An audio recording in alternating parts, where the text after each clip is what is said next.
Hi friends, சிறுகடி காசையில் இங்கே பார்த்தீங்கன்னா ரோகிணிக்கு ஆப்பு ரெடியாக இருக்குது. சிந்தாமணி ஃபங்க்ஷனுக்கு போயிடுறாங்க விஜயா. அங்கே ஒரு அம்மா வந்துடுறாங்க. அந்த அம்மா வந்துட்டு விஜயா கழுத்தில் இருக்க நகையை பார்த்துட்டு என்னோட நகையாக இருக்குது, அடங்கொய்யால ஏதுடி இந்த நகை அப்படின்னு கேட்க, இது என் மருமக வாங்கி கொடுத்தது அப்படின்னு சொல்ல, ஏய் பேர் போட்டிருக்கு பாருடி, இது என்னோட நகடி அப்படின்னு சொல்லிட்டு போலீஸுக்கு கால் பண்ணிடுறாங்க. சிந்தாமணி இதுதான் சாக்குன்னு சொல்லிட்டு, மாஸ்டர் உன்னை நான் அசிங்கப்படுத்த நினைச்சேன், ஆப்பு மாட்டிட்டியா அப்படின்னு சொல்லிட்டு போலீஸும் வந்துடுது. வந்ததுக்கப்புறம் விசாரிக்க ஆரம்பிக்கிறாங்க. ஐயோ நான் இதெல்லாம் வாங்கலைங்க, என் மருமக தான் வாங்கினா அப்படின்னு சொல்லிட்டு மருமகளுக்கு ஃபோன் பண்ணுது. ரோகிணி அலறி அடிச்சு வர அவங்க என்ன பண்ணுறாங்க, திருன்னு முழிக்கிறாங்க. ரோகிணி ஐயையோ மாட்டிக்கிட்டமே அப்படின்னு நினச்சிட்டு இருக்கையில், நீ எங்கடி வாங்கின சொல்லு, எங்கே வாங்கின, இது என்னோட நகை, இது ஒரு வாரத்துக்கு முன்னாடி தொலைஞ்சு போச்சு, தொலைஞ்சு போகலடி திருடிட்டு போயிட்டாங்க, அவன்கிட்ட நீ வாங்கினியா அப்படின்னு கேட்க, ஐயோ நான் அப்படிலாம் வாங்கலைங்க, கடையில் தாங்க வாங்கினேன், ஒரு ஆள்கிட்ட தாங்க வாங்கினேன், யாரு யாரு அப்படின்னு எல்லாரும் கேட்க, சிட்டி தான் அப்படின்னு சொல்லிட்டு சிட்டி பேரை சொல்ல, சிட்டியா அப்படின்னு தூக்கி வாரி போடுது.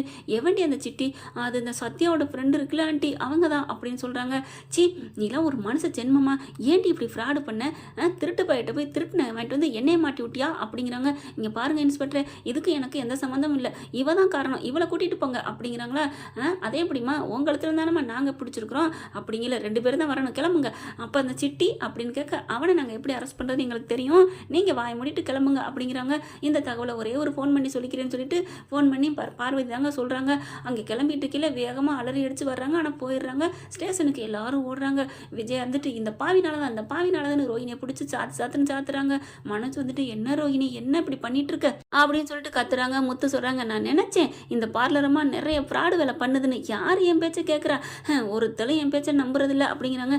அண்ணாமலை உடனே வழக்கமல்ல, டே சும்மா இருடா பார்க்கலாம் அப்படின்ட்டு, என்ன விஜயா இப்படி பண்ணிட்டு, என்னம்மா ரோஹிணி இதெல்லாம் நல்லாவா இருக்கு, இல்லை அங்கிள் ஆண்டி என்னோட பேசலையா, அவங்க மனசு மாறணும் அப்படிங்கிறக்காக தான் அப்படி பண்ணிட்டேன், என்னை மன்னிச்சிருங்க அப்படிங்கிற சிட்டியை அரெஸ்ட் பண்ணி கூப்பிட்டு வராங்க. என்ன ரோகிணி மேடம் என்னை மாட்டி விட்டீங்கல்ல, ஐயோ எங்கே வாங்கினேன்னு கேட்டாங்க, அதனால நான் வாங்கின இடத்த சொன்னேன் அவ்வளவுதான் அப்படிங்கிறாங்க. நான் விட மாட்டேன் அப்படின்ட்டு போகிறாங்க உள்ளுக்குள்ள. ஐயோ நானே இங்கே டம்மி பீஸாக தான் நிற்கிறேன், ஏன் சிட்டி என்னை போட்டு படுத்தி எடுக்கிற அப்படிங்கிறாங்க. சிட்டிக்கு உனக்கு ரொம்ப நாளாக கனெக்ஷன் இருக்க மாதிரில பேசிக்கிறீங்க.